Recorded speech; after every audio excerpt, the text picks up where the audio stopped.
बोलिए भक्ति योगाश्रम की है।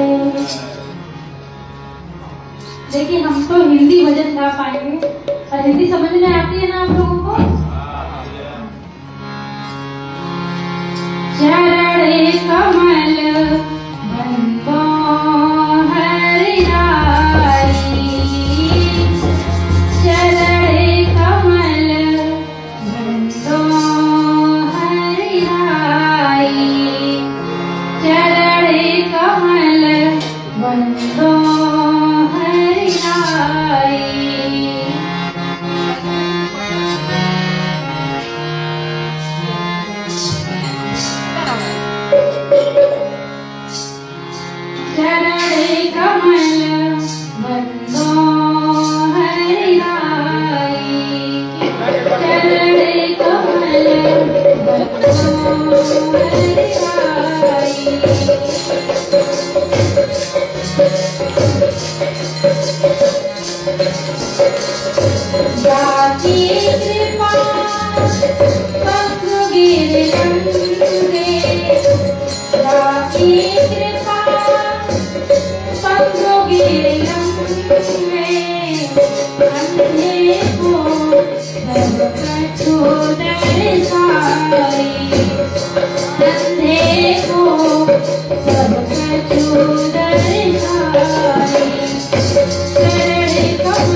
बोलिए गुरुदेव भगवान की जय।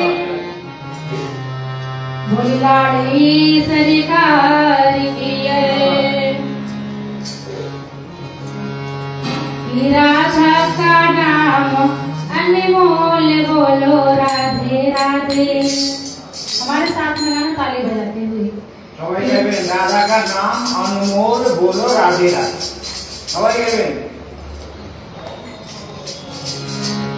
राधा का नाम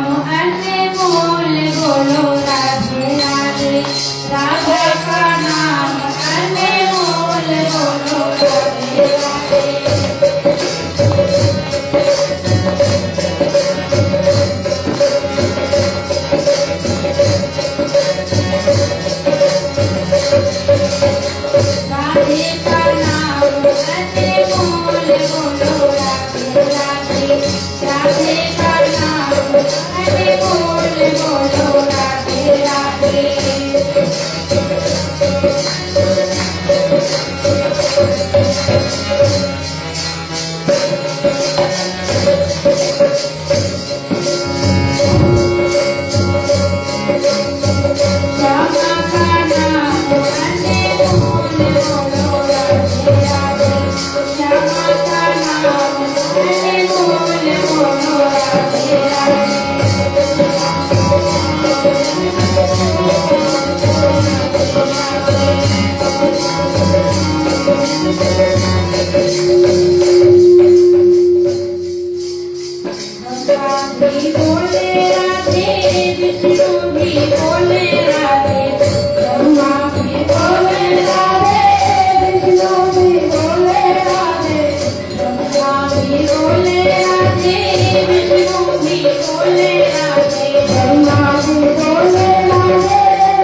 राधे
বিভিন্ন জায়গায় চলে গেছেন তো সমস্যা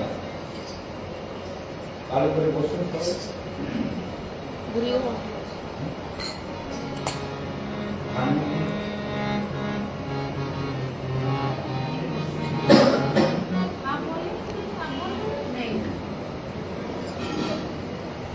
प्रवचन होगा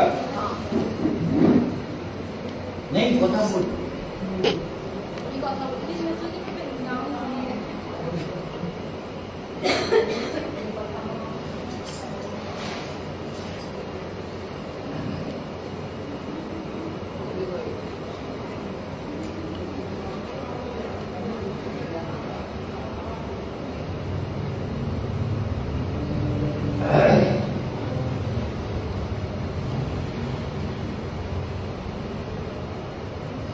সবাই যারা এসেছেন তারা প্রোগ্রামগুলো কলকাতা থেকে ফোনে দেখছিলেন তো তুমি দেখছিলে কতটা দেখছিলে প্রোগ্রাম ফলো করছিলে তুমি দেখছিলে না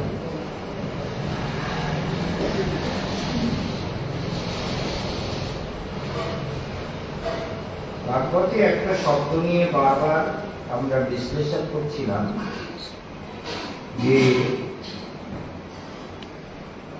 কিছু কিছু গুণ মানবের মধ্যে নানান সমস্যারও কারণ করে আবার সেই গুণগুলো যদি সত্যিকারের সাধুর মধ্যে হয় তাহলে জগতের প্রচুর কল্যাণ করে আর অসৎ ব্যক্তির মধ্যে ওই গুণগুলো যদি আসে তাহলে সেই গুণগুলো সমস্যার কারণ হয়ে যায় কথা বোঝা যায় তোমাদের বাড়ি কোথায়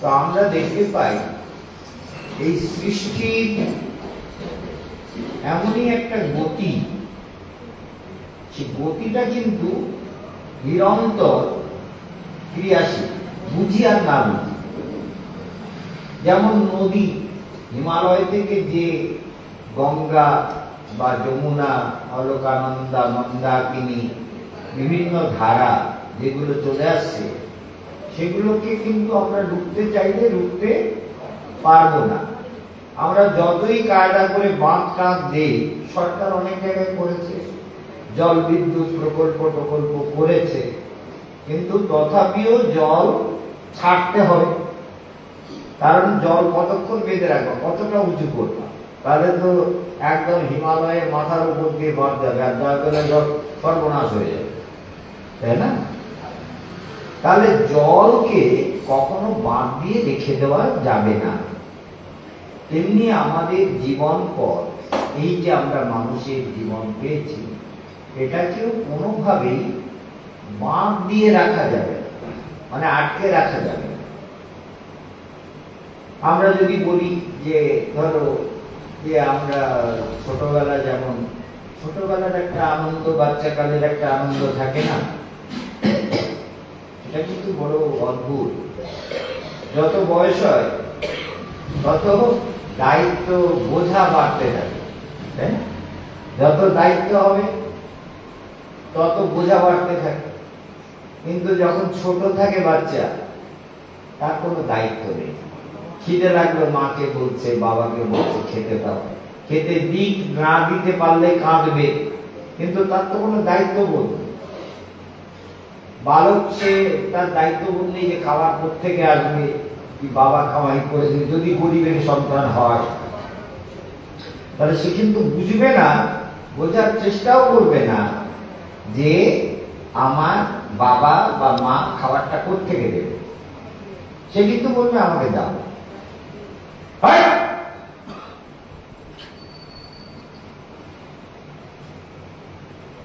সে কিন্তু বুঝবে না যে খাবারটা কোত্থেকে দেবে, আছে কি নেই, সেটা সে বুঝবে না। কারণ সে জানে আমার খাবার চাই, কারণ তার দায়িত্ব বোধ নেই। অন্তর ঘেমে যাচ্ছে কথা না বলতে পেরে নাই।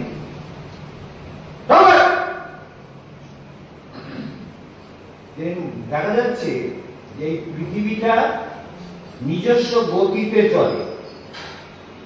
জল যেমন যেমন এই যে বর্ষা পড়ে বৃন্দাবনে যেটুকু ঠান্ডা পড়েছে, আমার আবার কালকে পর্যন্ত সময় ঠিক ছিল, কালকে রাত্রের পর থেকে ঠান্ডা লেগেছে। প্রোগ্রামটা শেষ হওয়ার পরে দেখি ঠান্ডা লেগেছে। ঠান্ডা লেগেছে বলে একটা সোয়েটারও গায়ে দিলাম।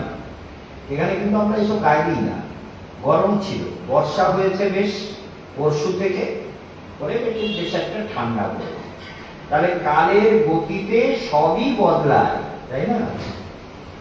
কারণ বর্ষা হচ্ছে, শীতকাল আসছে, শীতকাল এসেছে, আর মানে এখনো শীতকাল পড়েনি, কিন্তু শীতের হেমন্তকালের যে ঠান্ডা, সেই শীত ভাবটা এসে গেছে হেমন্তকালের মধ্যে। আর বর্ষা হয়ে আরেকটু বেড়ে গেছে, হাওয়া হলে আরেকটু বাড়বে।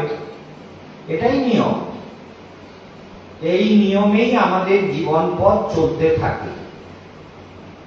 নিয়মকে আমরা বন্ধ করে রাখতে পারি না, যেমন জলকে বন্ধ করে রাখতে পারি না। এই দায়িত্ববোধ মানবের জীবনকে প্রতিনিয়ত কালের প্রবাহে টেনে নিয়ে যায়। সেই জন্য যারা প্রকৃত ভাগ্যবান, ভগবানের কৃপা আছে যাদের প্রতি, বা পূর্বপুরুষ, পিতামাতা, গুরু, সাধু, মহাপুরুষের কৃপা যাদের উপরে আছে, তারা কিন্তু সাবধান হয়ে যায়।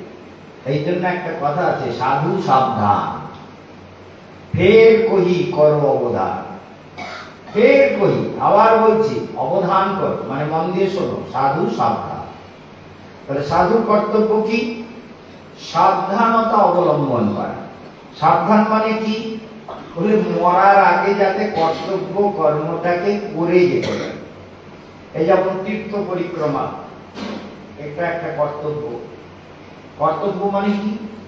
তীর্থ পরিক্রমা করতে গেলে একটা বিশুদ্ধ ভাব দরকার। সেই ভাবটা যার মধ্যে যতখানি সুন্দর হয়, সে ততটাই পরিক্রমাতে মঙ্গল লাভ করতে পারে। ভালো করে খেয়াল করে। তাহলে মঙ্গল পরিক্রমাটা তো একটা ভগবানের হরের ক্ষেত্রানুসর্পণে।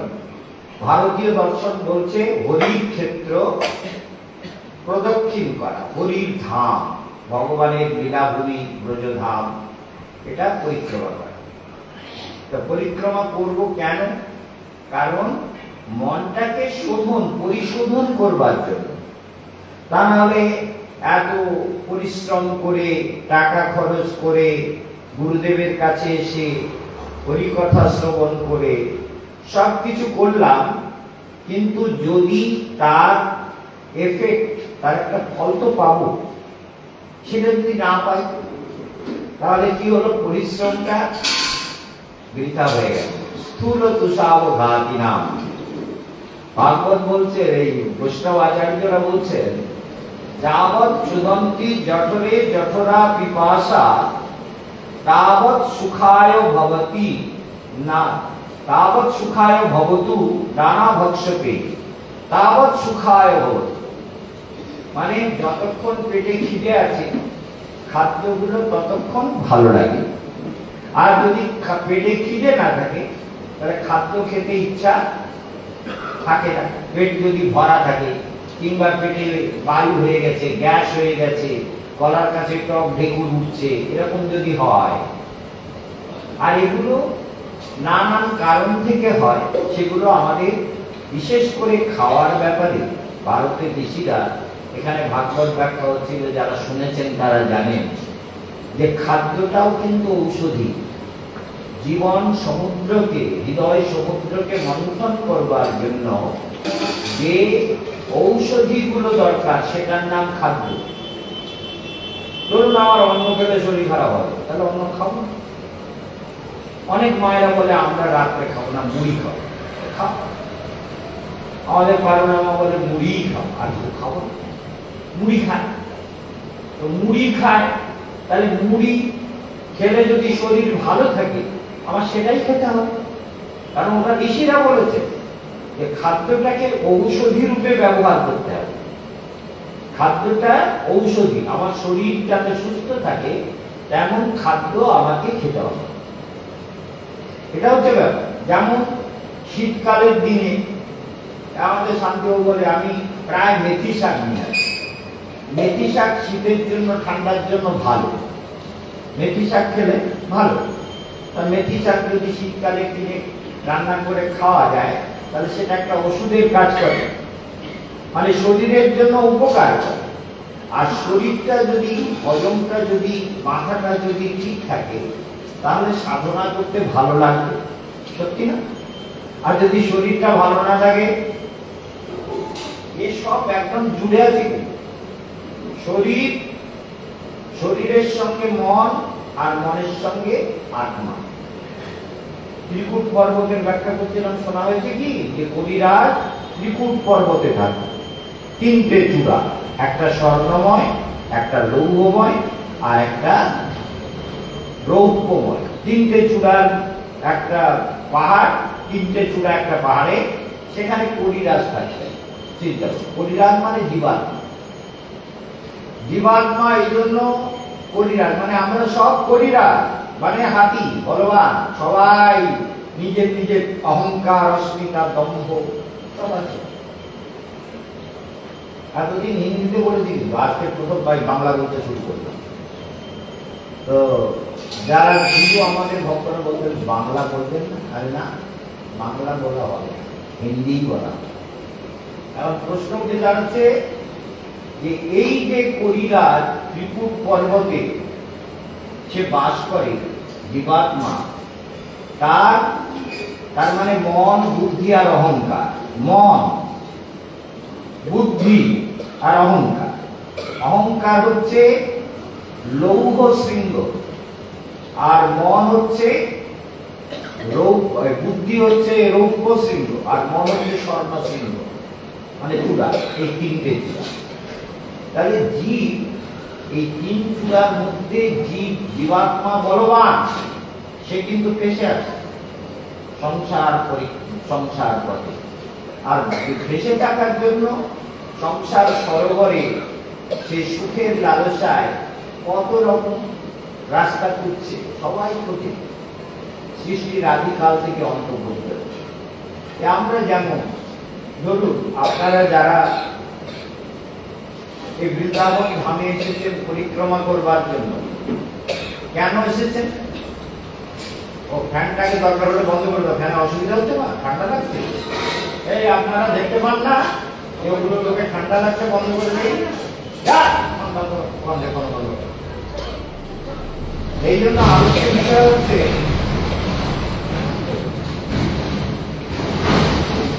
আলোচ্য বিষয় হলো এই যে যেখানে যেমন এই ফ্যানটা চালিয়ে লোকে ঠান্ডা লাগে, তার মানে কি শরীরটা অসুস্থ হবে। আমার ফ্যানটা চালানোর দরকার নেই, ফ্যানটা চালিয়ে কারেন্ট পড়া আরো শরীর খারাপ করা, মানে দুটোই লস, এভরিথিং লস। তাহলে এই প্রযুক্তিগুলো এখান থেকে বন্ধ হয়। বন্ধ করে বলা হয়েছিল, উত্তরটা না দিয়ে পারা যাচ্ছে না। না, দেখতে হবে যে এই ত্রিকূট পর্বতে জীবাত্মা মন, বুদ্ধি, অহংকারের মধ্যে ফেসে আছে। মন বুদ্ধি অহংকার নিয়ে সংসারে কি হচ্ছে, সংসারটা হচ্ছে সরোবর, সেখানে জীব আনন্দ খোঁজে।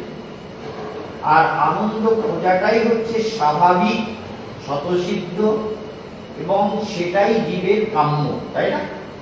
এমন কেউ আছে যে আনন্দ চায় না? সবাই আনন্দ চায়। সৎ, চিৎ আর আনন্দ। সৎ মানে সত্তা, যে সত্তার কোনো পরিবর্তন হয় না, সৎ। আর চিৎ মানে জ্ঞান। জ্ঞান মানে যে জ্ঞানটা কখনো পরের কাছে ধার করতে হয় না, সেটা হলো প্রকৃত জ্ঞান, তাই না? আমি জ্ঞান লাভ করলাম, যেমন আমাদের এখানে অনেকেই যারা এসেছেন, অনেকেই এখানে বিদ্যান লোক আছেন, অনেক আছেন, কিন্তু দেখা যায় অনেকে এসেছেন, আস্তে আস্তে আমরা তাদের সঙ্গে পরিচিত হব, কিন্তু আমি যে জ্ঞান লাভ করলাম সেই জ্ঞানটা পরে গিয়ে আমি ভুলে গেলাম। যখন ভুলে গেলাম তখন জ্ঞানটার কিন্তু কোনো ভ্যালু নেই, কারণ পুঁথিগত বিদ্যা, পুঁথি।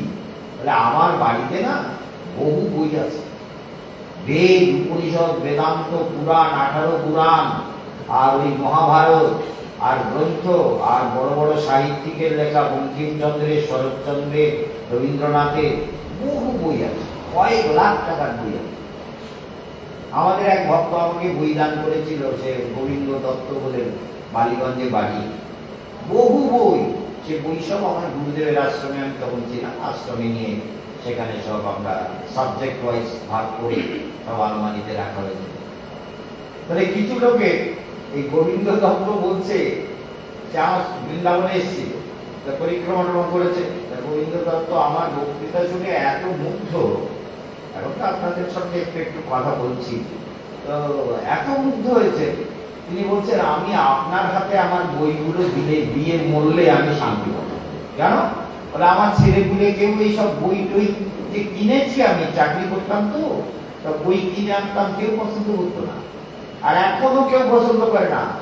বাড়িতে 2টো ঘর ভর্তি বই, সবাই বলে এসব বেচো, ঘর সব আমাদের কাজে লাগাবো, বই টই কি করবা করো, সব দিতে বিক্রি করে দাও, তা আপনাকে দিয়ে গেলে আমি শান্তি পাবো। তো গোবিন্দ দত্তের সব বইগুলো আমাদেরকে দিয়েছিলেন, আমরা 2টো মানে 460 গাড়ি ভর্তি করে আলমারি টালমারি বেড দিয়ে বই টই নিয়ে শিলপাড়া আমাদের ভজন আশ্রমে নিয়ে তুললাম। শিলপাড়ায় আমাদের ভজন আশ্রমের নাম ছিল, শিলপাড়া ভজন আশ্রমে আমি তখন থাকতাম, তখন তুললাম। এই যে তার মানে এক একজনের এক এক রকম রুচি। ধনবানে ট্রেনে বই, জ্ঞানবানে পড়ে, আর আনাড়ির ঘোড়া নিয়ে বুদ্ধিমানে চড়ে।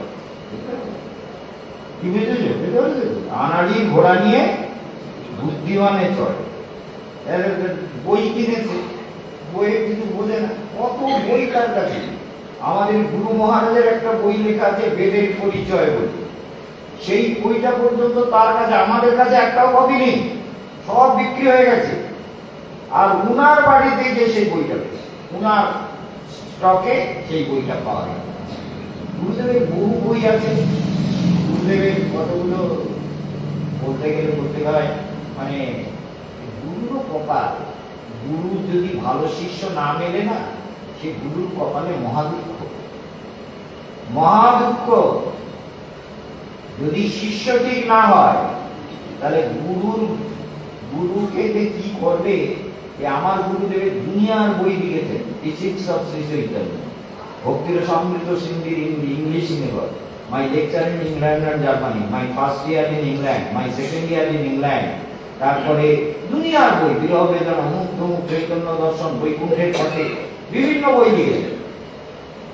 এখন বইগুলো যদি বিরহ বেদনা, অনেক বই, রিসার্চ, মহান বাংলায় ট্রান্সলেট করা হয়েছে মহান্বেষণ, এসব দুনিয়ার বই লিখেছে। কিন্তু শিষ্যগুলো এমনই অপদার্থ, যদি বলা হয় বইটা আছে, বলে না, তা তো নেই। কেন? এই বইয়ের মূল্যই সে বোঝে না। এই জন্য যে শিষ্য গুরুদেবের মহিমা, গুরুদেবের বৈশিষ্ট্য, গুরুদেবের সাধনা, গুরুদেবের ইচ্ছা ভাবনার সঙ্গে যার পরিচয় নেই, সেই শিষ্য হয়ে গুরু সর্বনাশ ছাড়া আর কিছু হয় না। কি বুঝেছো তো? তাহলে গুরু শিষ্যের ধর্ম কি? গুরু সেবা করে। গুরুদেবের সেবাই যদি শিষ্য না করে, গুরুর মনের ইচ্ছা, শিষ্যকে, প্রকৃত শিষ্যকে গুরু ইচ্ছা বুঝে যে সেবা করে, গুরুদেব এরকম চাইছেন, অতএব আমার গুরুদেবের মনে মনে হয় এরকম। আমি নিজে পরীক্ষা করি, এগুলো আমাকে সারা জীবন আমি পরীক্ষা করি। আর সারা জীবন এক্সপেরিমেন্ট যে করে সেই হচ্ছে সাধু। সারা জীবন এক্সপেরিমেন্ট করতে হবে মরণকাল পর্যন্ত। মরার সময় দেখা দরকার আমার মন কেমন হচ্ছে, ঘুমানোর সময় দেখা দরকার আমার মন কেমন আছে, ঘুম থেকে জাগার সময় দেখতে হবে আমার মনটা কেমন আছে, হৃদয়টা কেমন আছে, কিরকম, কোন ভাবের দ্বারা ভাবিত। স্বপ্নে দেখার সময়, স্বপ্নেও গবেষণা করি, স্বপ্নেও কিন্তু আমাকে রিয়ালাইজ করতে হয় যে আমি কি স্বপ্ন দেখলাম, কেন দেখলাম এরকম স্বপ্ন, এই স্বপ্নটা কেন হইল। তাহলে বুঝতে হবে। কি মা বুঝতে পারছো তো? হ্যাঁ, বাহ, লক্ষ্মী এই তো কভার করে আসতে পারোনি। গতবারে এসেছিলে না? ওরে বাবারে, বাড়ির লোক ব্যাগ ট্যাগ সব ছিনিয়ে নিয়ে চলে যেত। ওরে বাবা, কি সর্বনেশের ব্যাপার। ভগবানের কাছে আসা কি এত সত্যি সত্যি সৌভাগ্যের উদয় না হলে, কথাটা মনে রাখবেন, ভাগ্যের যদি উদয় না হয় তাহলে সাধু সঙ্গে হরিকথা শ্রবণ, তীর্থ ভ্রমণ, শাস্ত্র অনুশীলন এগুলো কোনোটাই হয় না। এগুলো মনে রাখবে। কখনো কখনো সৌভাগ্যের উদয় হয়। কত লোকের কত টাকা আছে, কটা লোক আসার জন্য পয়সা খরচ করে, পরিশ্রম করে, কষ্ট করে আসছে। আর এই আমাদের কিছু কিছু মায়েরা এত বয়স্ক, চলতে পারছে না। আজকে দুজন চলে গেল, মহুয়া হাজরা আর মানসী হাজরা, ওরা এই বিকেল বেলা চলে গেল, কিন্তু ওরাও এই 1 মাস ধরে ভাগবত শুনে তবে তো গেল। তাহলে এরা পয়সা থাক না থাকে, আমরা মহারাজের সঙ্গে আমরা যাবই যাব। যা মহারাজ যেখানে প্রোগ্রাম করবে, প্রতি বছর আসে, প্রতি বছর। তাহলে এই যে আপনারা মনে করবেন না, এই কথাটাকে জীবন্ত সত্য বলে জানবেন যে এই জীবনে যা কিছু আপনি করছেন, যা কিছু পাচ্ছেন, সেটা আপনার পূর্ব জন্মের অর্জিত কর্মের ফল। আপনি যে কুলে জন্মেছেন, আপনি যে ভাব পেয়েছেন, আপনি যে বিচার পেয়েছেন, আপনার যে সাধনার যেটুকু অগ্রগতি হচ্ছে, যেটুকু ভগবানকে ভালোবাসতে ইচ্ছে হচ্ছে, সেই ভালোবাসাটা কি হয়? ভালোবাসাটা পূর্বজন্মের স্বীকৃতি ছাড়া হয়। আর সেই ভালোবাসাটা বাড়াতে গেলে সাধু সঙ্গ দরকার। ওটা বাড়াতে গেলে, যেমন প্রদীপে তেল আছে, জ্বলতে জ্বলতে প্রদীপ কমে যাচ্ছে, তাহলে বাড়াতে গেলে কি করতে হবে? তেল এবং বলতে দুটোই দিতে হবে। তেমনি সাধু সঙ্গে যদি না যুক্ত হই তাহলে কি হবে? তাহলে আমার প্রদীপটা ধীরে ধীরে কমে যাবে, নিভে যাবে, প্রারব্ধ সব শেষ হয়ে যাবে, জীবন প্রকৃত কল্যাণের পথে যাবে না, নানান রকম ডিস্টার্ব তৈরি হবে। এই জন্য মানবের জীবন, মানব জীবন তো বহু কষ্ট, বহু কষ্টের পর মানব জীবন পাওয়া যায়, বহু প্রারব্ধ, বহু কর্মের ফল, বহু পূর্বজন্মে মানব জীবন তো পেলেন। মানব জীবন পেলেন, কিন্তু ভালো সঙ্গ পেলেন না, বদ লোকের সঙ্গ পেয়ে গেলেন। বদ লোকের সঙ্গ পেলে সব গেল। অসৎসঙ্গে সর্বনাশ, কথাটা শুনতে মনে হয় যে ও একটা প্রবাদ, এরকম অসৎসঙ্গে সর্বনাশ, সৎসঙ্গে স্বর্গে বাস, এইসব কথা লোকে বলে, কিন্তু কথাগুলো জীবন্ত সত্য। এগুলো বেদ প্রতিপাদিত কথা। আমাদের পূর্বপুরুষরা, আমাদের বাবা মা, ঠাকুরদা ঠাকুরমারা যে কথাগুলো বলতেন, আমি নিজে প্র্যাকটিক্যাল করতে গিয়ে দেখেছি প্রত্যেকটাই সত্য। কথাটা বুঝেছে? দেখা যাচ্ছে যখন মানুষ মরে যাচ্ছে, ধরুন আমি বহু লোকের মরা দেখেছি, কিন্তু মরার পরে যে অন্ত্যেষ্টি কাজকর্মগুলো হয় সেগুলো বহু লোকের দেখার সুবিধা হয়নি। হয়তো আমি গেছি, প্লেনে করে গেলাম, গাড়িতে করে গেলাম, দেখলাম, কিন্তু তার আগের যে ক্রিয়াগুলো সেগুলো আমার বাবার সময়ে আমি দেখেছি। কি করে দেখলাম? বলে বাবাকে শোয়ানো হয়েছে উত্তর দিকে মাথা দিয়ে, মরে গেলে উত্তর দিকে মাথা দিয়ে শোয়ানো হয়, জানেন? আর দক্ষিণ দিকে পা থাকে, আর পায়ের গোড়ায় একটা জম পুকুর কাটা হয়, দেখলাম। তাহলে একটা জল দিয়ে একটা জম পুকুর মতন কেটেছে। তার মানে জমের বাড়ি কোন দিকে? দক্ষিণ দিকে। মাথাটা কোন দিকে? উত্তর দিকে। উত্তর দিকে মাথা দিলে দক্ষিণ দিকে পা হচ্ছে।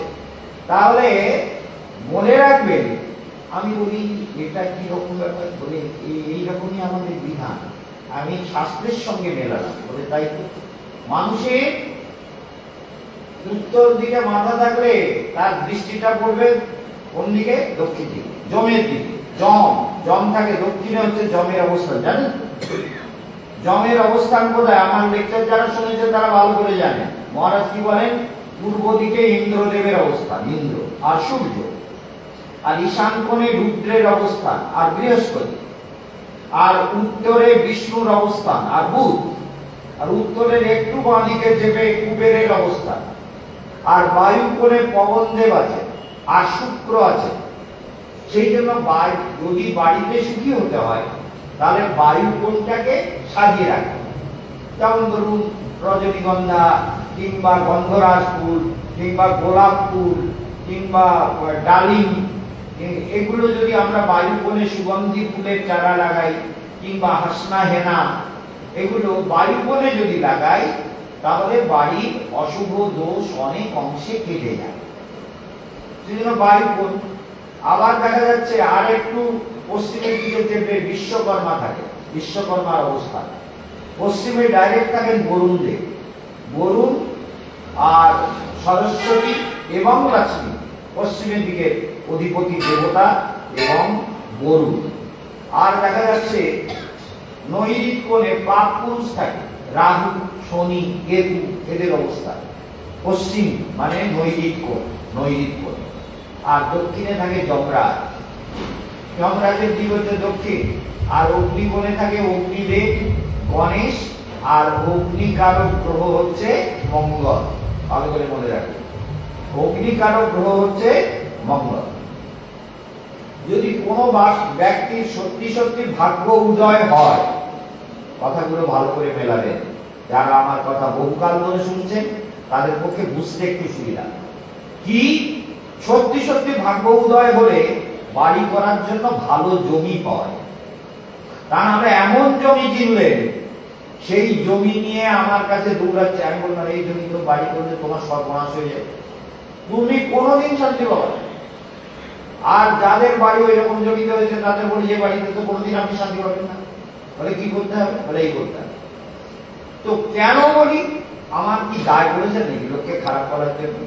আসলে ভারতে ঋষিরা বলেছেন কিভাবে জীবনটাকে চালাতে হবে, সেটা ঋষিদের উপদেশ, আমার কথা নয়। সেই জন্য মনে রাখুন, ভারতের ঋষিরা আমাদের জীবন পথে, আর ঊর্ধ্বে আছেন কে? ঊর্ধ্বে নারায়ণ, মধ্যে ব্রহ্মা, আর নিচে অনন্ত। তাহলে দিক কটা হলো? 10টা।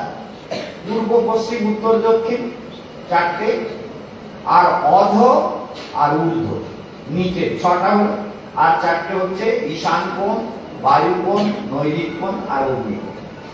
তাহলে দেখা যাচ্ছে যে এই যে 10টা দিক, এই 10টা দিক যাদের বাড়ি করতে গিয়ে যাদের ভাগ্য খুব ভালো, ভালো করে শুনবেন, যাদের ভাগ্য খুবই ভালো তারা কিন্তু এই 10টা দিক তারা সত্যিকারে তাদের জীবনে মঙ্গলের জন্য পাবে।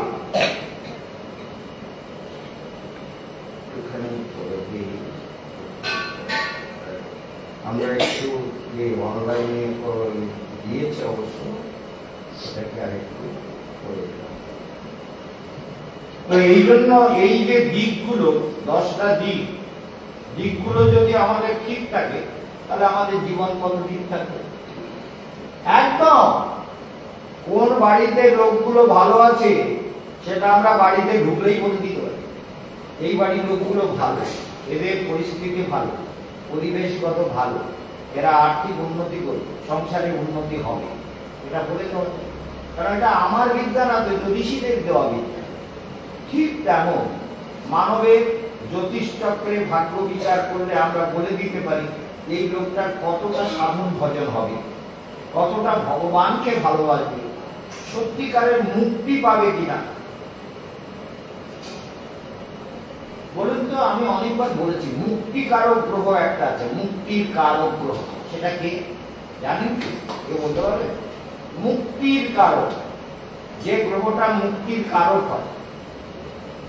আমি অনেক সাহেবের ভাগ্য বিচার করতে গিয়ে দেখেছি যে তাদের, এটা ভালো করে মনে রাখবেন কথা, সাহেবের ভাগ্য বিচার করতে গিয়েছি, দেখি বাহ এটা খুব ভালো। তাকে দেখছি চাকরেশ্বরের কাছে একটা মন্দিরে আছে, একটা ঘর বানিয়েছে, ফরেন থেকে এসছে, আমেরিকা থেকে একটা ঘর তৈরি করেছে। স্বামী স্ত্রী দুজন ওখানে কার্তিক ব্রত পালন করছে, কীর্তন করছে, হরিনাম করছে, সদাচার পালন করছে, গিরিরাজ পরিক্রমা প্রতিদিন দিচ্ছে। অদ্ভুত। তা আমার কাছে ভাগ্য বিচার করতে গেল, তখন বহুদিন আগের কথা, আমার এক বন্ধু থাকতো ওখানে, তপময়, ইস্কনে ছিল আগে, ওর নাম ছিল তরুণ কৃষ্ণ, তপময় হয়ে ইস্কনে ছিল। তারপরে বাবাজি বেশ নিয়ে চাকরেশ্বরে ছিল, তার নাম হয়েছিল তমাল কৃষ্ণ বাবাজি।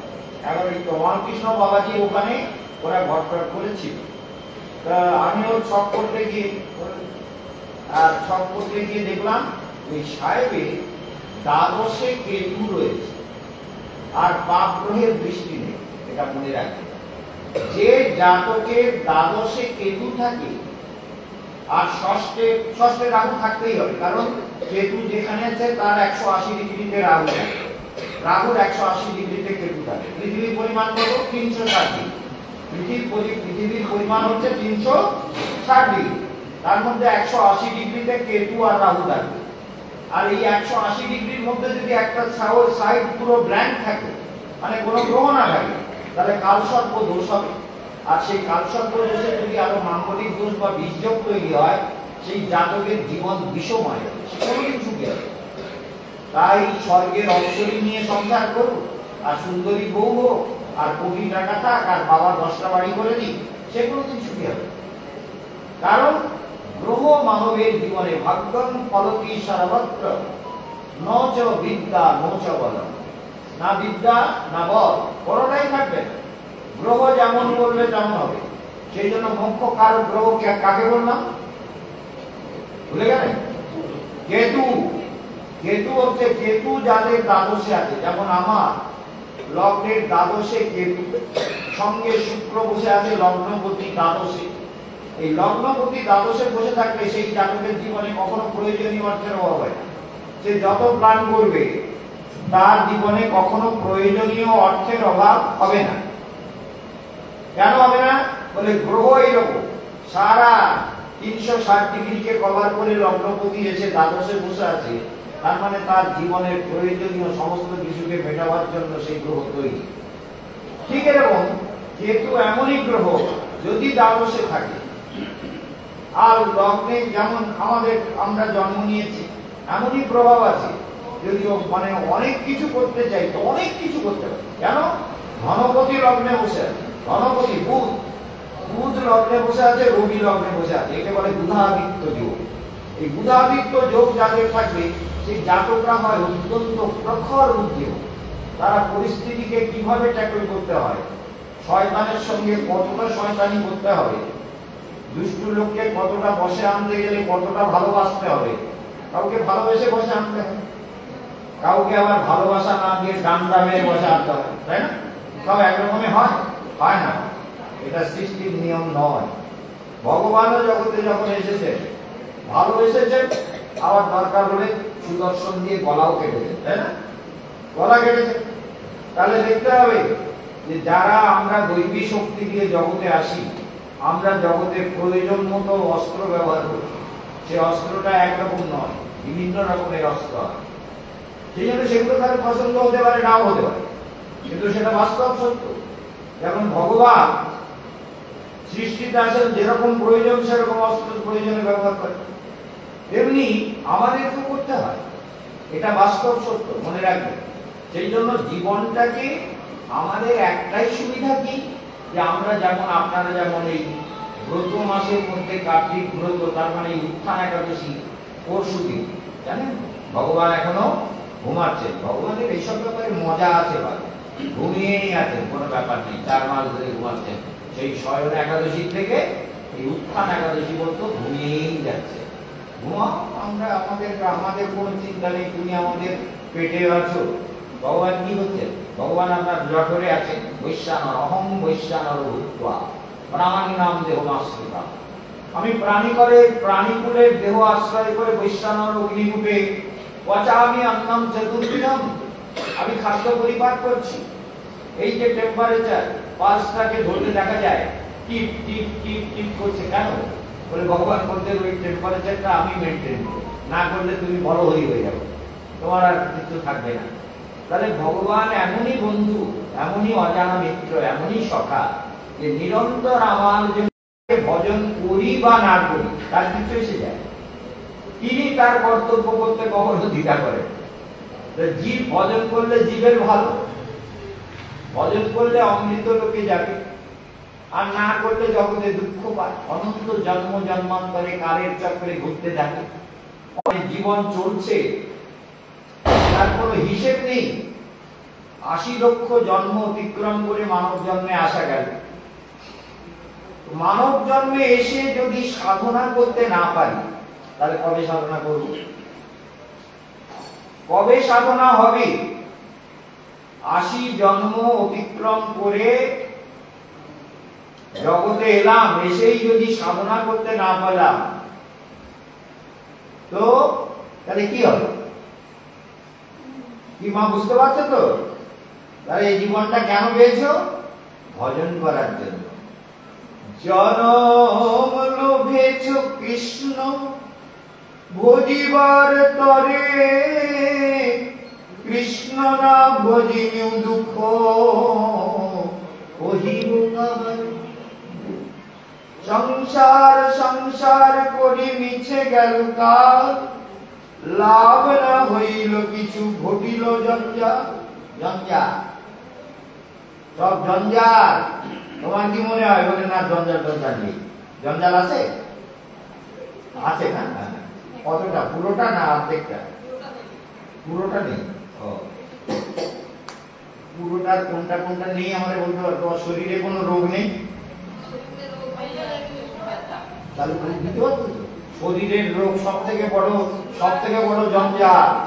আবার বাড়ির লোক যদি বেশি ব্যায়াম হবো বলে মরে না কেন? মহা সমস্যা, বেঁচে আছে জানে না। আবার এই তীর্থে যাবে, এখন বলে টাকা দাও, মহা সমস্যা। কেউ জগৎটা এমন না এখানে শুধু জঞ্জাল।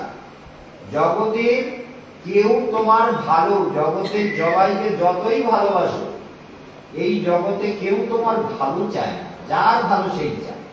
সব স্বার্থান্বেষী, সব নিঃস্বার্থ ভালোবাসা একমাত্র গুরু, ভগবান, পিতার মাতা, এই চারটে লোক নিঃস্বার্থ ভাবে ভালোবাসে। বুঝো?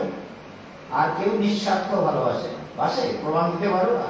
নাতি নাতনি কুটি খেতনি কত কিছু তো পয়দা করেছো, কেউ নিঃস্বার্থ ভালোবাসে? যা কিছু পুত্র পরিজন মেয়ে যা কিছু পয়দা করেছো, এ কেউ ভালোবাসে না। সব ভালোবাসে কি চারটে লোক? ভগবান নিঃস্বার্থ ভাবে ভালোবাসেন, আর গুরু নিঃস্বার্থ ভাবে ভালোবাসেন। আমার শিষ্যদের মঙ্গল হোক, কল্যাণ হোক, এদের জীবনের উন্নতি হোক, এরা ভগবানের দিকে এগিয়ে চলুক, আমাকে যেন এদের উদ্ধার করতে আবার আসতে না হয়।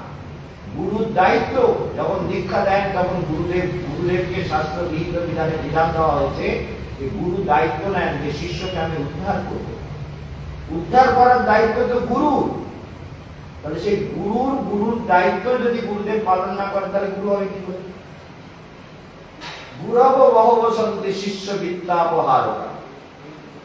বহু গুরু আছে শিষ্যের বৃত্ত অপহরণকারী। বৃত্ত মানে বুঝতো? টাকা পয়সা, ধন দৌলত সোনা দানা, নানান রকম ফিকির মিকির বুঝিয়ে আস্তে আস্তে করে তোমাকে বেশ ভুলিয়ে ভালিয়ে তোমার টাকাগুলো দিতে পারবে, মিটে গেল। এক ধরনের গুরু আছে। আর দুর্লভ সদ্গুরুদের, সদ্গুরু জগতে দুর্লভ। শিষ্য সন্তাপহার, শিষ্যের সন্তাপ মানে ত্রিতাপ যন্ত্রণা, আধ্যাত্মিক আদি ভৌতিক আদি দৈবিক দুঃখ যিনি মুক্ত করতে পারেন, এমন গুরু জগতে কে বলছেন? মহাদেব। কে বলছেন? মহাদেব।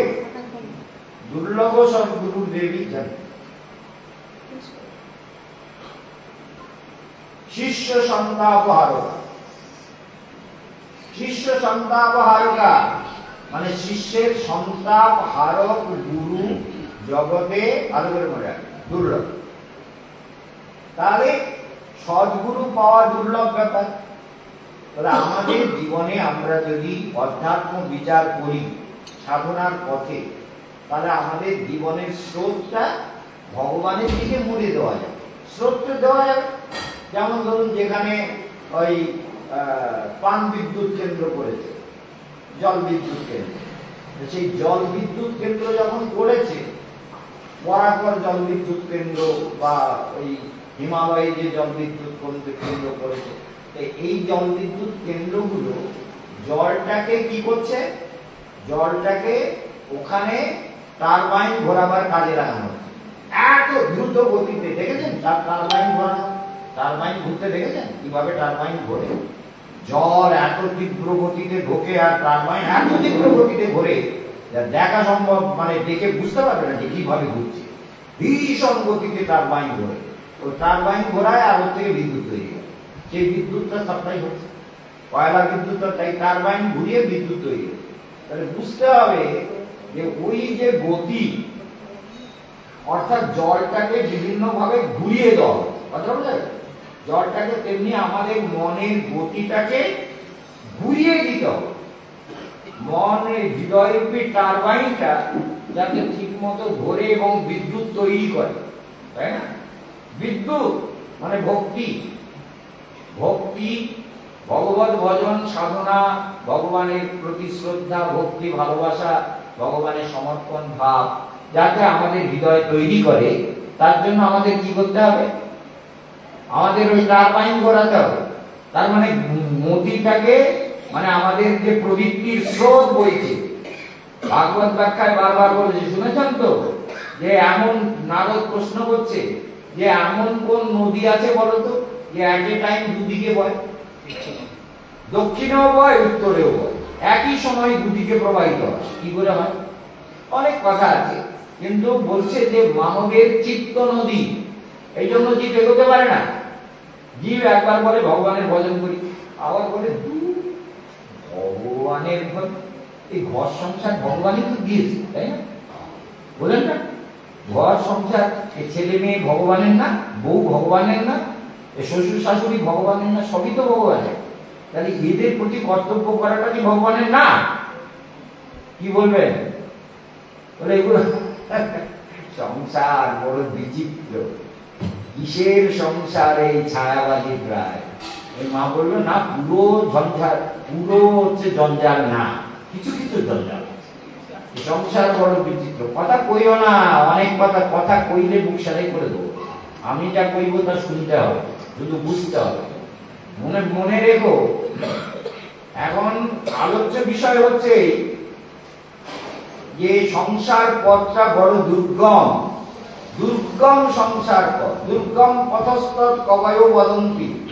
উপনিষদের প্রসিদ্ধ শ্লোক, কবয় মানে পণ্ডিতেরা বলেন যে সংসার পথ অতীব দুর্গম, মানে এর পথে চলা খুব মুশকিল। মন এরকম বুঝিয়ে দেবে, বলে ভগবানের ভজন করব ঠিক আছে, তারপরে বউটাকে বিয়ে করে আনলাম, ওটা একটা ধর্ম কাজ আমার।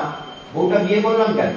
সম্পত্তি ধর্ম আচরে, স্বামী স্ত্রী দুজনে মিলে ধর্ম করব, এই জন্য বিয়ে করলাম।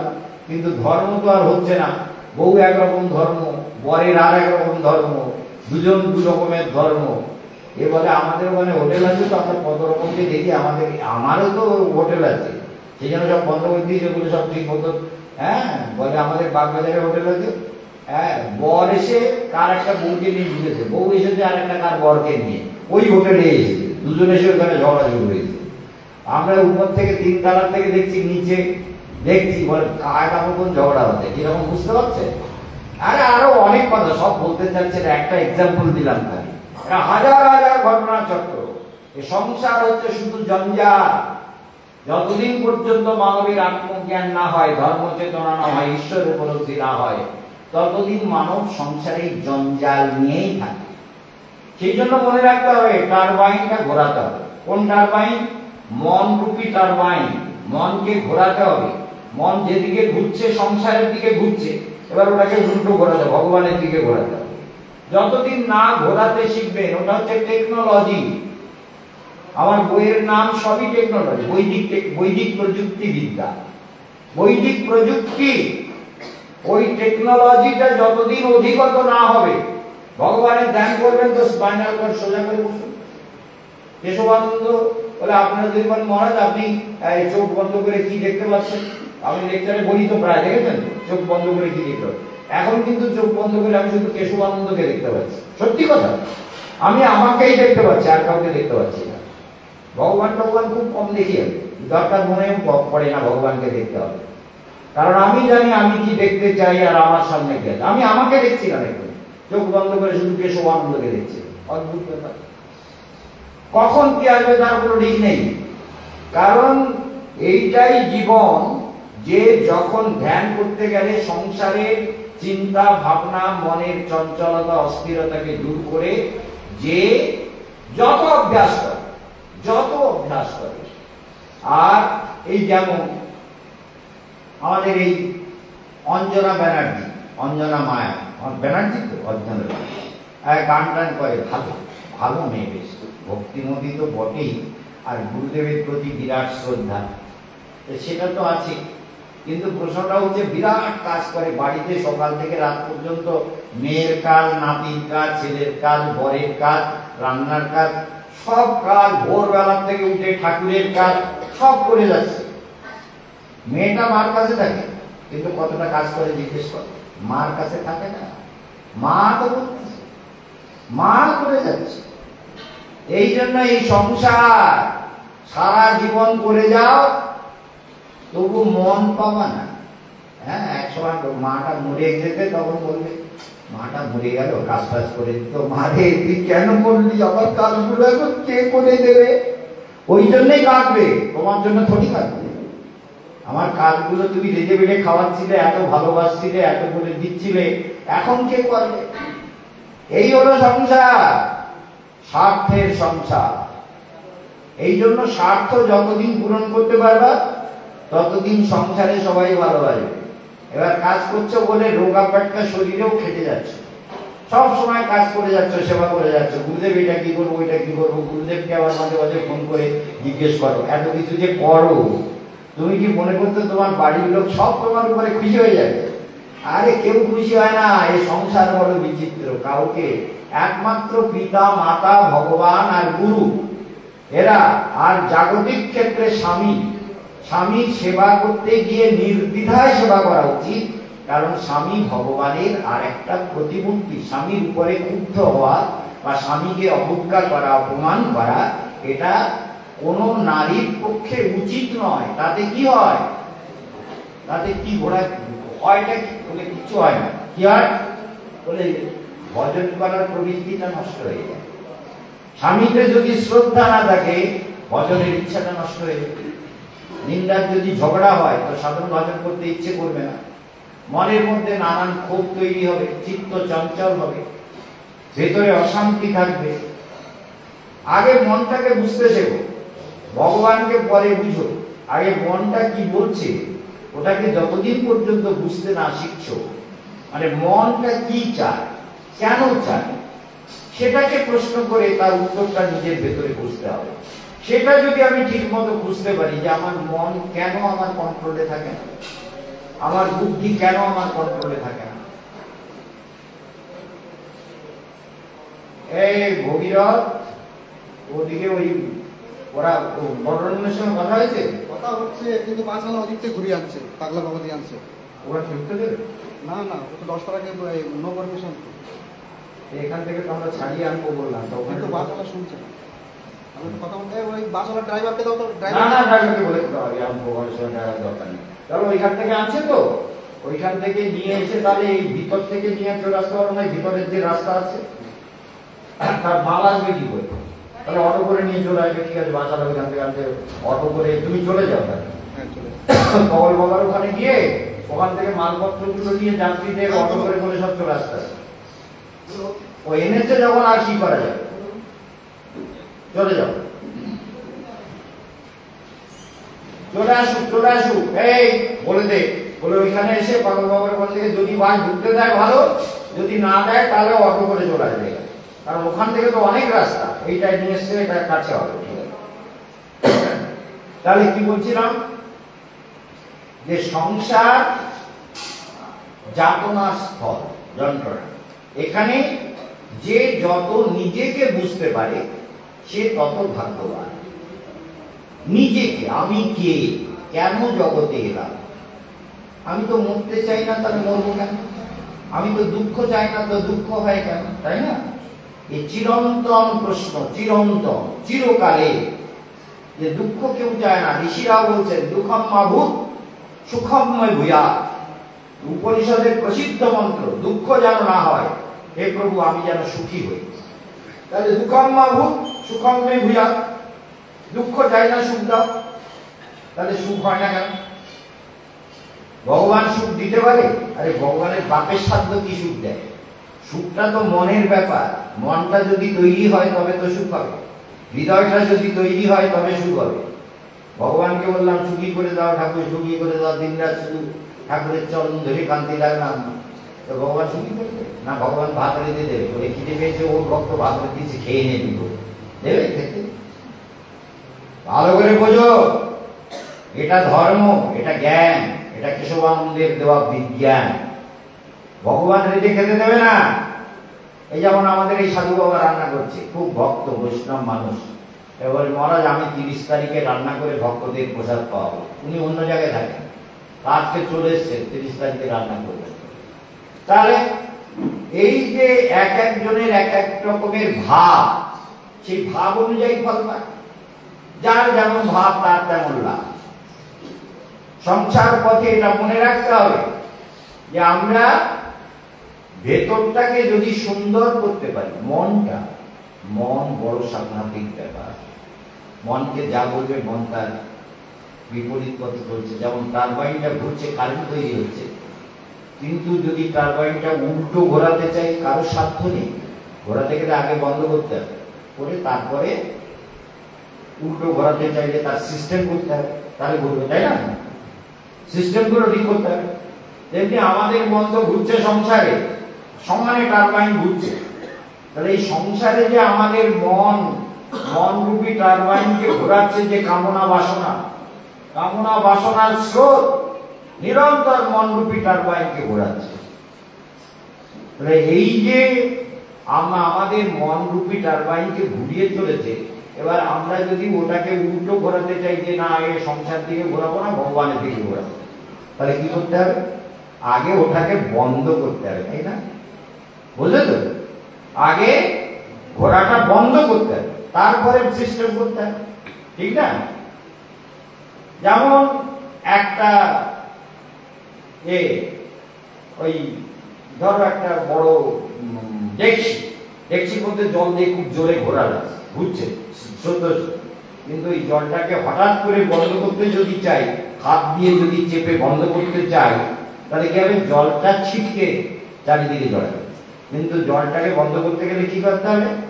আস্তে করে ধীরে ধীরে ধীরে ধীরে হাতটা রাখতে হবে। সায়েন্স, অর্থাৎ জলের উপরে বাই ফোর্স আমি যদি বন্ধ করতে চাই, তাহলে জলটা উছলে উঠবে। তো সেই জন্য জলটাকে আস্তে আস্তে হাত রাখবো, আস্তে আস্তে হাত রাখবো, ঠিক আছে? তেমনি যত ধ্যানের গভীরে আমরা প্রবেশ করি, তত আমাদের মনটা বাসনার যে বিকার তরঙ্গ, ছোটবেলা জলে ডুব, ভাগবতে বলছিলাম, বলে জলে যদি ডুব দেওয়া যায়, উপর থেকে যদি কেউ কথা বলে, তাহলে জলে ডুব দিলে, পুকুরে ডুব দিলে শোনা যায়, শোনা যাবে। আমরা ছোটবেলা শুনেছি, জলে ডুব দিয়েছি, শোনা যাচ্ছে। 1 হাত নিচে, 1.5 হাত নিচে, 2 হাত নিচে, যত নিচে যাচ্ছি তত শোনাটা কম হয়ে যাচ্ছে। কারণ জলের যে প্রেশারটা সেটা অনেকটা বেড়ে যাচ্ছে, আর নিচে গিয়ে যত আরো 8 ফুট মতো নিচে চলে গেলে আর কানটা বুম হয়ে গেল, আর কোনো শব্দ শোনা যাচ্ছে না। এগুলো প্র্যাকটিক্যাল। আমরা যারা ছোটবেলায় নদী নালা পুকুরের দেশের মানুষ, তো আমরা এসব করতাম। কতক্ষণ শোনা যায়, নিচে কতটা গেলে শোনা যায়, কতটা নিচে গেলে শোনা যায় না, অদ্ভুত ব্যাপার। তেমনি যদি ধ্যান করতে চাও, তেমনি ধ্যানের কতটা গভীরে গেলে এই মায়ার যে চঞ্চলতা, ঘূর্ণিপাক, মায়ার যে তরঙ্গ, মায়ার যে অস্থিরতা, এগুলোকে মুক্ত হতে গেলে আমাকে অনেক গভীরে যেতে হবে। ধ্যানের গভীরে, প্রাণের গভীরে, চেতনার গভীরে, সংকল্পের গভীরে, অনেক গভীরে যেতে হবে। ঠিক আছে? এই জন্য যে যত গভীরে যেতে পারবে সে ততটাই ভাগ্যবান, মনে রাখতে হবে। এই জন্য আমরা যে জীবনটা পেয়েছি, এই জীবনটা একটাই কাজ, সেটা হচ্ছে ভগবানকে কি করে পাওয়া যায়। পুরস্য ধারা নিশিতা দূরত্বয়া দুর্গম পথস্তৎ কবয় বদন্তি। অতএব এই উপনিষদের মন্ত্রটাকে মনে রাখতে হবে, ফুলের ধারের ন্যায় সংসার। উত্তিষ্ঠত জাগ্রত প্রাপ্য বরাং নিবোধত পুরস্য ধারা নিশিতা দূরত্বয়া দুর্গম পথস্তৎ কবয় বদন্তি। কবয় পণ্ডিতগণ বলছেন দুর্গম পথ, দুর্গম। ভজন করতে চাইবে তুমি একরকম চাইবে, মন আর একরকম চাইবে, বুদ্ধি আর একরকম চাইবে, কামনা বাসনা যত রকম মন ছড়িয়ে রেখেছো, সেই সব জায়গাতে মন তোমার কি হয়েছে, ছড়িয়ে আছে, স্ক্যাটার। একটা জায়গায় কনসেন্ট্রেট করা যাচ্ছে না। এই কনসেন্ট্রেশন যদি না আসে তাহলে আমরা কি করব? মনটাকে ভগবানের দিকে যদি আস্তে আস্তে ঘোরাতে চাই, যেমন একটা ডেকচির জলকে খুব জোরে ঘুরিয়ে দিয়েছি, এবার যদি জলটাকে আমি ডান দিকে ঘুরছিল, এবার যদি এন্টি ক্লকওয়াইজ ঘোরাতে চাই, তাহলে কি করতে হবে? জলটাকে আগে শান্ত করতে হবে। শান্ত করে দিয়ে তারপরে আবার আস্তে আস্তে করে ঘোরাতে ঘোরাতে ঘোরাতে ঘোরাতে ঘোরাতে তখন জোরে ঘুরবে। ঠিক তেমন ভগবানের দিকে মনকে ঘোরাতে গেলে প্রচুর পরিমাণে জীবকে যত্ন করতে হয়। পতঞ্জলি তার যোগ দর্শনে বলছেন, তত্র স্থিতে যত্ন কৃতৌ কৃতম যত্ন প্রযত্নতঃ তত্র স্থিতে, অর্থাৎ তুমি সাধনার যে স্তরে গেছো সেই স্তর থেকে সেই স্তরে দাঁড়াবার জন্য আগে গিয়ে ওই জায়গাটা তোমাকে আগে স্ট্যান্ড করতে হবে, মানে ওই জায়গাটা আগে দাঁড়াতে হবে, ওই জায়গাটা আগে স্থির হতে হবে যে আমি এইখানে এসেছি। কোথায় এসেছি এখন? যেমন কেশবানন্দ যখন প্রথম প্রথম ধ্যান করতো, তখন ধ্যান করতে করতে কি হতো বলো তো? কেশবানন্দ অনেক রকম উল্টো পাল্টায়, মানে পূর্বজন্মের কিছু সংস্কার ছিল, সেই সংস্কারের বলে দেখা যাচ্ছে হঠাৎ করে ধ্যান করতে করতে একটা চিমনি তৈরি হয়ে গেল, বিশাল চিমনি, চিমনির চারিদিকে ঝলমল ঝলমল করছে ছোট ছোট লাইট, অসংখ্য বিরাট চিমনি, আর তার ভেতর দিয়ে কেশবানন্দ চলে যাচ্ছে করে মহাকাশের মহা মহা ঊর্ধ্বে। কোথায় চলে গেছে তাকে? সেখানে গিয়ে ধ্যান করছে। ধ্যান করতে করতে করতে করতে করতে করতে খানিক্ষণ করার পরে মনে হলো, কি হলো, আমি মহাকাশে উঠেছি, যদি পড়ে যাই। প্রথম কালের কথা বলছি, এখন আর পড়ি না। এখন ধ্যান আমি যেখানে খুশি করতে পারি, স্বর্গে গিয়েও করতে পারি, আর মর্তে থেকেও করতে পারি, আর আকাশেও করতে পারি। কিন্তু যখন প্রথম ধ্যান শুরু হয়েছিল তখন এই অবস্থাটা হয়েছিল, এইবার আমি যদি কি ললিতা মা একটু ভালো, হ্যাঁ গঙ্গোত্রীর বরফ জলেও করতে পারে। এই ললিতা মা একটা কথা বলেছে, গঙ্গোত্রীর বরফ জলে একদম ডুবকি লাগিয়েছি, কেউ তো ডুব দেয়নি, তবে বরফ জল একটা গাড্ডা মতো ছিল, সেই গাড্ডায় ডুবেছি। আর একটা মেয়ে ছিল ওই অনুরাধার দিদি, তার বলে এই ভিডিওটা কর, এই ভিডিওটা তো অন্ধকার তো পারে, তো করেছে, ছেড়েছে, যারা দেখেছে বলে হ্যাঁ আমরা দেখেছি। তা ওই গঙ্গোত্রীতে তখন কেউ চান করেনি, ওই দিন কেউ না, যত ভক্ত ছিল আমাদের 100 ভক্ত বোধহয় ছিল, তাই 100 ভক্তের কেউ চান করেনি, শুধু আমি চান করেছি। এবার চারটে ডুব দিই, যাতে 4টে ডুব তো দেবো, যাহাই হবে। ডুব দিতে শরীর অবশ হয়ে যাচ্ছে, তাড়াতাড়ি ওই ভিজে গামছা পরে সোজা ঘরে চলে গেছি।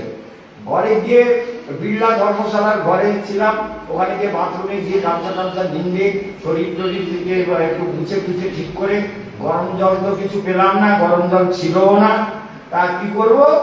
তখন ওই ঘরে এসে একটা লেপ, দুটো লেপ, 3টে লেপ চাপিয়ে প্রায় 1 ঘন্টা পরে গিয়ে বডিটা একটু ঠিক হয়েছে, বাবা ঠান্ডাটা একটু তখন আস্তে আস্তে ব্যালেন্স হচ্ছে, শরীরটা একটু গরম হচ্ছে, বলে যাক এবার বেঁচে যাবো খুব মনে হচ্ছে। এইরকম ব্যাপার ললিতা মা ওইটা মনে রেখেছে, বলে গরমকালে হচ্ছে। তো অদ্ভুত ব্যাপার আমাদের। এই জন্য মনে রাখতে হবে যে ধ্যান করতে করতে মহাকাশে চলে গেলাম, মহাকাশে গিয়ে যেই ধ্যান ভেঙে, যেই ধ্যানটা হালকা হয়ে গেল, এই আমি মহাকাশে এত উপরে সম্পূর্ণ যদি পড়ে যাই তাহলে তো আমি আমার চিহ্ন থাকবে না। তারপরে আস্তে আস্তে বলে মহাকাশে পড়ে যাবো, আমি দেখি আরে আমি তো ধ্যানের আসনে বসেছিলাম, এত উপরে কি করে উঠে গেলাম দেখি তো একবার। আস্তে আস্তে হাত আস্তে আস্তে নামাচ্ছি, কারণ ধ্যানের সময় হাত আমার আগে এরকম থাকতো, নাহলে এরকম থাকতো, নাহলে এরকম থাকতো, নাহলে এরকম থাকতো, ফটফট করে ফুটতে থাকতো, শক্তিকে টানতে থাকতাম জোরে জোরে, মহাকাশ থেকে শক্তিকে টানতে থাকতো জোরে। তো এইভাবে ধ্যান করতাম। এখন ওই ধ্যান করে এইবার কি করতাম, এবার কি করি, এবার নামতে হবে। এবার আস্তে আস্তে আস্তে আস্তে হাতটা গায়ে রাখলাম, বলে এই তো পা দুটো ঠিক আছে। তাহলে আসনে বসেছিল, আসনটা কোথায়?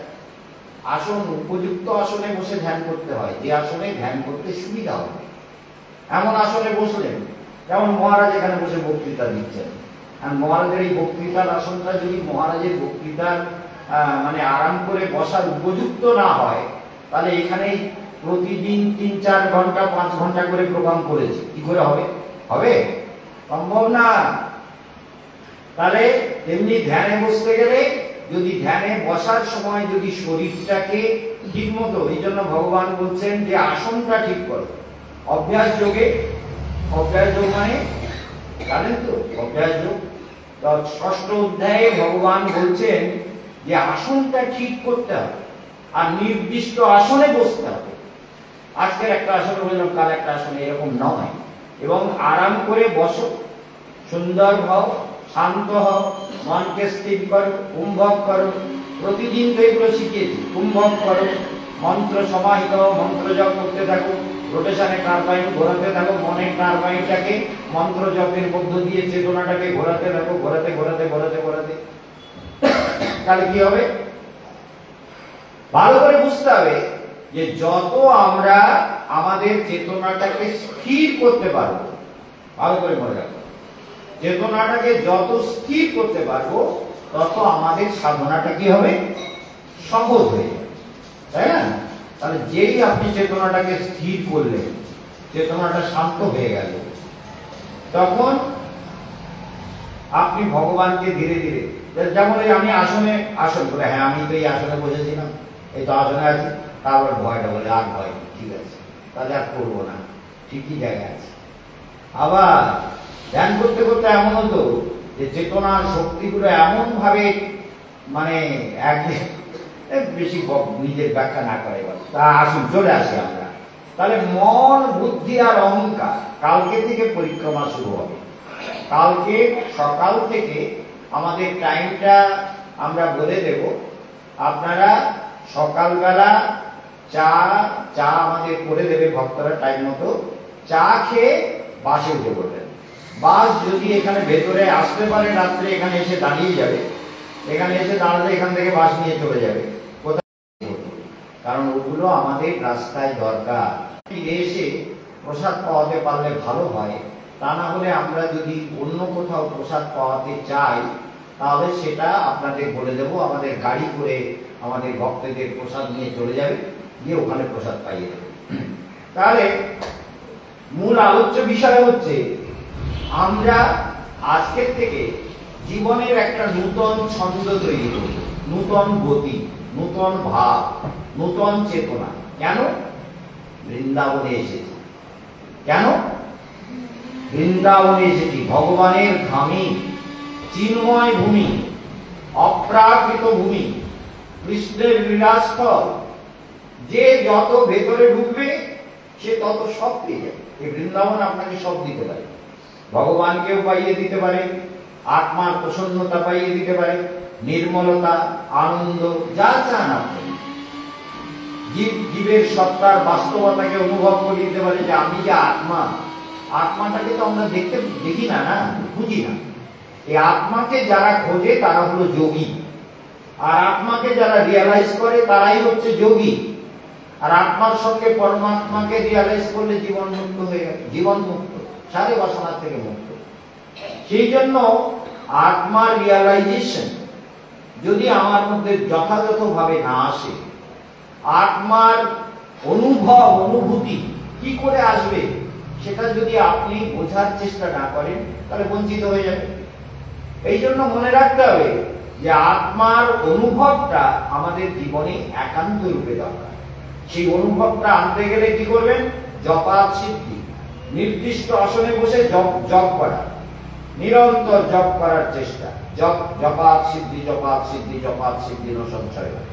আর একটা কথা যেটা হচ্ছে যে আমরা এসেছি যে লক্ষ্যে, সেই লক্ষ্যটা যেন ভ্রষ্ট না হয়। অর্থাৎ কিছু না কিছু আমরা পাবো, বৃন্দাবনে এসে কিছু পাওয়ার জন্য তো, তাই না? কিছু না কিছু আমাদের পেতে হবে, পাওয়ার জন্যই আমরা এসেছি, বঞ্চিত হওয়ার জন্য আসিনি তো। তাহলে পেতে গেলে আমাকে কি করতে হবে? আমার ভেতরটাকে খালি রাখতে হবে। যদি আমরা বৃথা কথা বলি, বৃথা চিন্তা করি, বৃথা বার্তালাপ করি যা দরকার নেই, কথা কি করে? কথা হচ্ছে চঞ্চলতা। এক ধরনের কথা শুরু হয়ে গেল, বাড়ির কথা, পরিজনের কথা, আত্মীয় স্বজনের কথা, ছেলে বউয়ের কথা, মেয়ের কথা, জামাইয়ের কথা, রোগের কথা, ডাক্তারের কথা, ওষুধের কথা, দুনিয়ার কথা। কথার কোনো শেষ নেই, অনন্ত কথা আর কথা, কথা বলে যাচ্ছে। কথা বলতে গেলে যে কথাগুলো তুমি বলবে সেই কথাগুলো তো চিন্তা করতে হবে। তাহলে ভগবানের চিন্তাটা করবে কখন? মনটা তো চঞ্চল হয়ে যাবে। মনটা যদি চঞ্চল হয়ে যায় তো ওই যে চিন্তা, ওই যে চঞ্চল মন, ওই চঞ্চল মনে তো সাধনা হবে না। রঘুনাথ দাসের কথা কি? বিষয়ীর অন্ন খাইলে মলিন হয় মন, মলিন মনে না হয় প্রভু শ্রীকৃষ্ণ ভজন। আজকে আপনারা কি খাবেন? তো কার্তিক ব্রত, এখন তো কার্তিক ব্রত চলছে, ব্রত মাস কালকে শেষ হবে, কালকে না পরশু, পরশু একাদশীতে আমরা শেষ করব, আর তারপরের দিন থেকে সব খাও, মানে এখন তো সিদ্ধ সিদ্ধ খাও। আমরা সবাই মিলে করতে পারি, মহারাজ তো করবেই, আপনারা কেউ বলতে পারেন উৎসবে কিছু আমরা সেবাও করতে চাই। কার্তিক ব্রত যখন শেষ হচ্ছে, এক মাস ধরে ভাগবত হলো, কত লোক ভাগবতের জন্য অন্নকূটের দিনকে উৎসব দিয়েছেন। আবার আমাদের আরো মায়েরা এক এক দিনের উৎসব, কেউ উৎসবের জন্য মিষ্টির টাকা দিয়েছে, কেউ কিছু দিয়েছে, যার যা ইচ্ছা। আমি বলি যে একটা টাকা দিলেও সেটা সযত্নে সাধু গ্রহণ করা উচিত। মনের মধ্যে যদি বিকার থাকে যে এই লোকটা আমাকে টাকা কম দিল, তাহলে কিন্তু সে সাধু না, সাধুত্ব নেই। তবে আমার অনেক কষ্ট হয়, কেন কিছু কিছু ক্ষেত্রে এমনই হয়েছে, যেমন আমাদের মৌসুমী মা এসছে, ওর ঘরটাকে আমি মানে কলকাতায় চলে যাওয়ার সময় বারবার বলে গেছি, আসার আগের থেকে বারবার বলছি ঘরটাকে ঠিক করো ঠিক করো, কিন্তু আমাদের আশ্রমবাসীরা এমনই দয়াময়, ঘরটাকে ঠিক করেনি। মৌসুমী মায়ের ঘরটাকে আমরা চেঞ্জ করে আমাদের গেস্ট হাউসে করে দিয়েছি, ফার্স্ট ক্লাস ঘরে দিয়ে দিয়েছি। সেই ঘরে তোমরা মৌসুমী মাকে নিয়ে পৌঁছে দেবে, বুঝতে পেরেছো?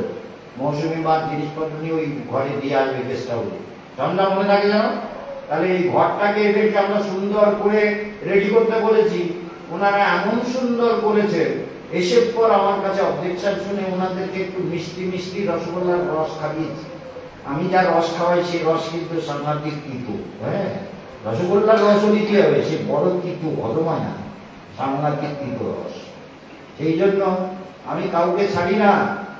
যাই হোক, এগুলো আমি এতবার করে বলেছি, সেগুলোর গুরুত্ব দেই, সেই জন্য তিতো রস খানিকটা খাইয়েছি, রসগোল্লার রস। যাই হোক, এখন আপনাদের আমাদের ভক্তরা আসুক, সবাই মিলে একসঙ্গে প্রসাদ পাবো, কারণ গাড়ি আসছে আর 8 ঘন্টার মধ্যে মনে হয় ওরা এসে যাবে।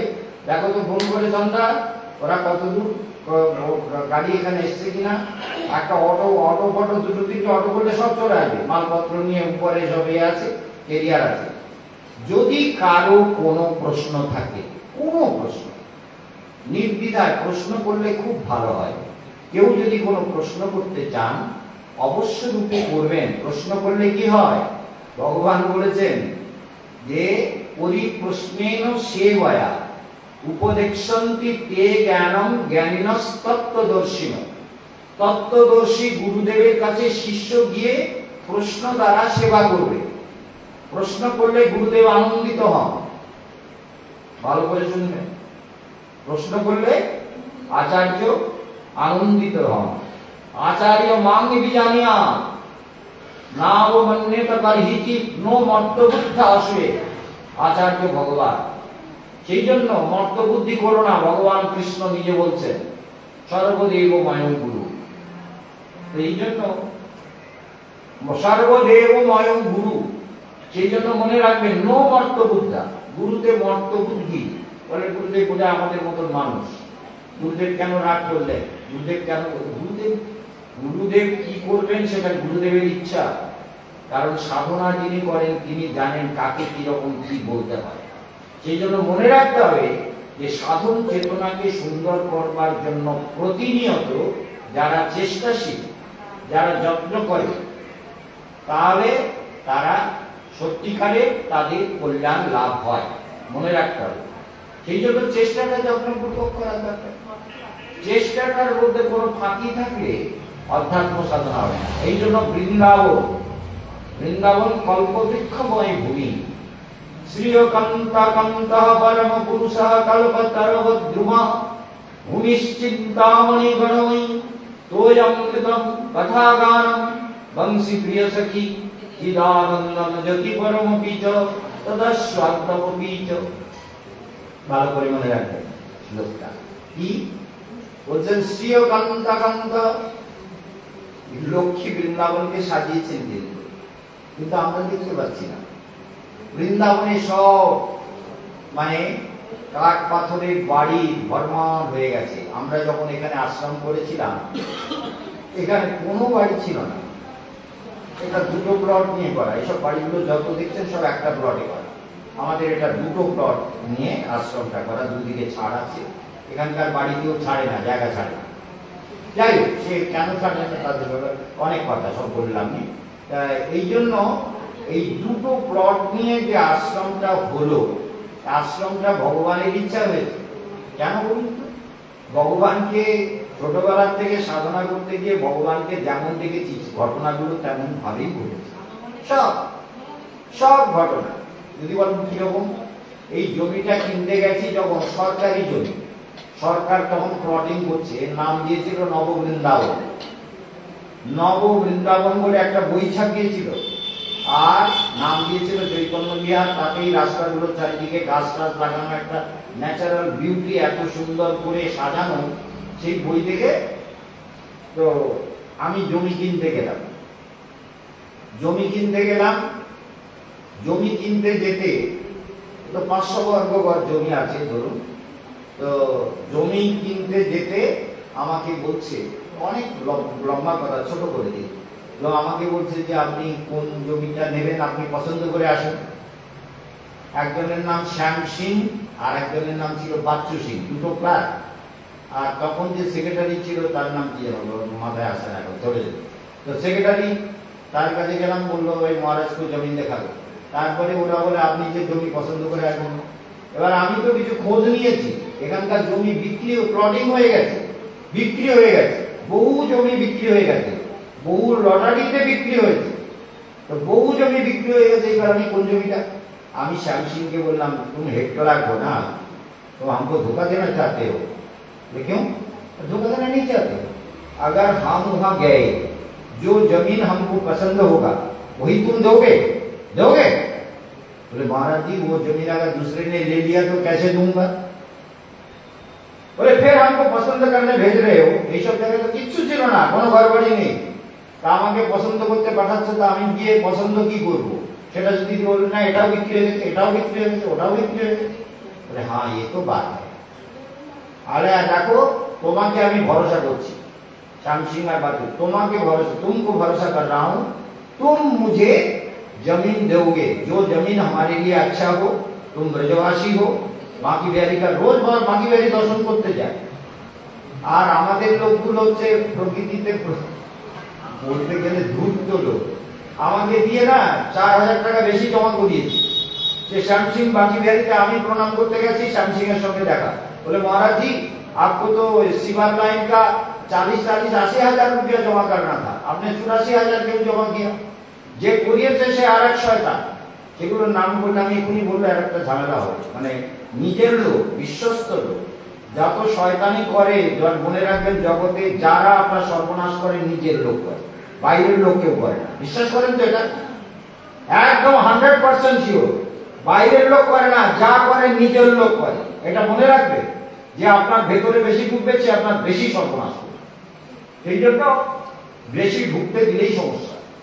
এই জন্য 4,000 টাকা বেশি জমা দাও।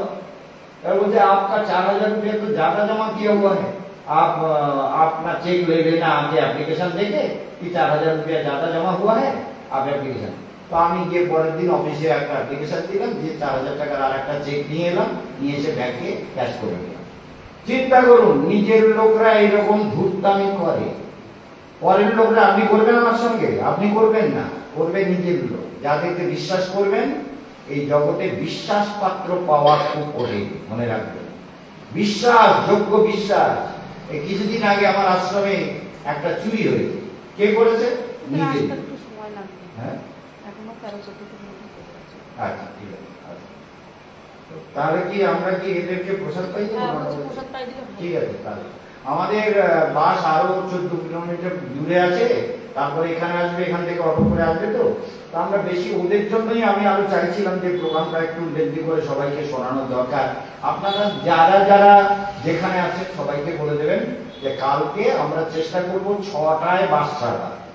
আপনারা এখন প্রসাদ পেয়ে নেবেন, নিয়ে যার যার ঘরে গিয়ে গল্প কম করবেন, মনের গল্পগুলো মনে মনে নিজের মধ্যে স্বপ্নে বলতে থাকবেন, কারোর কাছে বলবেন না। আমাদের শান্তিবাবু স্বপ্নে হরে কৃষ্ণ কৃষ্ণ বলে, হরিবোল বলে, আবার কি সব বলে, অনেক কিছু বলে। আমার ঘরেই শোয়, তো আমার ঘরেই শোয়। শান্তিবাবু আমার ঘরে আগেও ছিল, এখনো থাকে, সবসময় থাকে, সবসময় বলে, মনে মনে কি বলে আমি শুনি। শুনে আমার মাঝে মাঝে দেখি জোরে বলে, এই এই ওখানে কি করছিস, এই কি করছিস? এবার করে একজন কি হয়েছে, কি হয়েছে? বলে না, ওদিকে একজন বেড়া ভাঙছিল, আমি দেখছিলাম। আরো তার হাত ঠিক আছে। এইরকম মানে তাহলে স্বপ্নের মধ্যে কি দেখবা সেটাও চিন্তা করে নেবা যে আমি স্বপ্নে কি দেখবো। চিন্তাটা যদি ঠিক থাকে স্বপ্নটাও ঠিক হবে। কথাটা বুঝতে পেরেছেন? চিন্তাটা ঘুমানোর সময় ধ্যানটা যদি ঠিক করতে করতে ঘুমান, তাহলে স্বপ্নটা সুন্দর হবে, মনে রাখবে। এই জন্য স্বপ্নটা চিন্তা ঠিক মতো স্বপ্নটাকেও কন্ট্রোল করবে, মানে সাবকনসিয়াস মাইন্ডের উপরে কন্ট্রোল করতে গেলে আমার প্র্যাকটিক্যাল জীবনটা আগে কন্ট্রোল হতে হবে। প্র্যাকটিক্যাল লাইফটাই যদি আমার প্রতিদিনের জীবনযাত্রা, প্রাত্যহিক জীবন, সেটাই যদি প্র্যাকটিক্যাল না হয়, তো স্বপ্নটা ভালো হয় কি করে? একটা ছোট্ট গান করে আমরা প্রসাদ পাবো এক্ষুনি। গতি গতি তুলি দিয়ে এখানে প্রসাদের জায়গা হয়ে যাবে, আপনারা প্রসাদ পেয়ে নেবেন। গৌরাঙ্গ বলিতে হবে পুলক শরীর, গৌরাঙ্গ বলিতে হবে।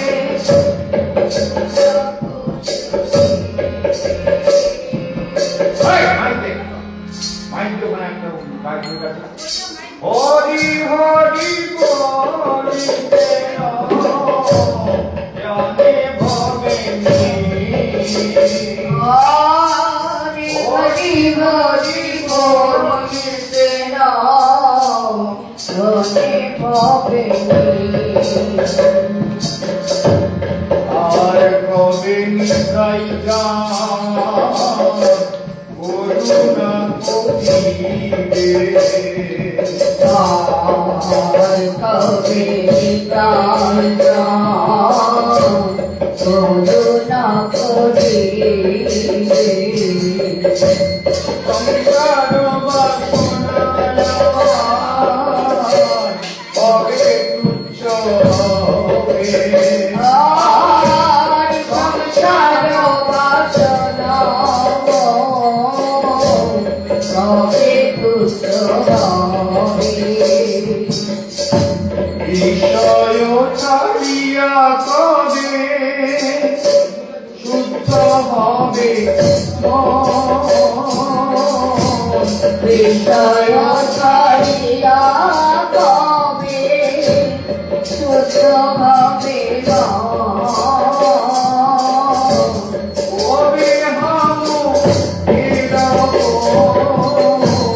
শ্রী বৃন্দাবন আমি কবে ভাবতে রব মধুর বৃন্দাবন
वार्षिक अनुष्ठान की गीता महायज्ञ वार्षिक अनुष्ठान की भक्ति योगाश्रमेर परिक्रमाकारी भक्तवृंद की राम परिक्रमा की राम परिक्रमार भक्तवृंद की समस्त भक्त मंडली की जय